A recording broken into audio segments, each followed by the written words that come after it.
You know, my story started when I was 15 years old. I was in Maine. I was 150 pounds heavier than I am now, if you can imagine. I was a big boy, Simmons.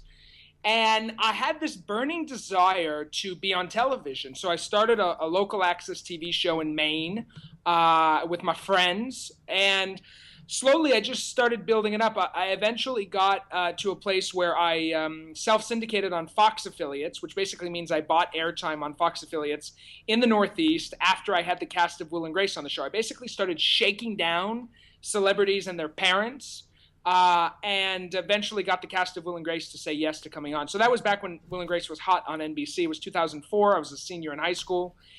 Came to New York, was shaken down by some managers and agents, none of whom were able to do anything for me. And I realized I was an entrepreneur. I was a born entrepreneur. So I sort of adopted this screw it, let's do it attitude. And I just started basically learning how to sell and sell thin air.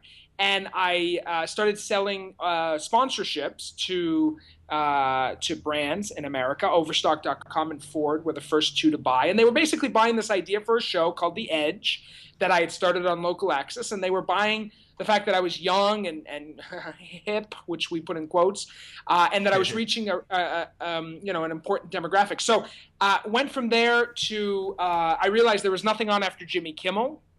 So I put together an amazing team. And we put together a social media megastorm called Jake After Jimmy. I want my Jake After Jimmy on ABC. And within 45 days of launching that social media campaign where people could actually e-petition ABC to put me on, we had over 100,000 people that had submitted saying that they wanted their Jake After Jimmy. And 3 months later, we launched After Kimmel on Valentine's Day in 2008.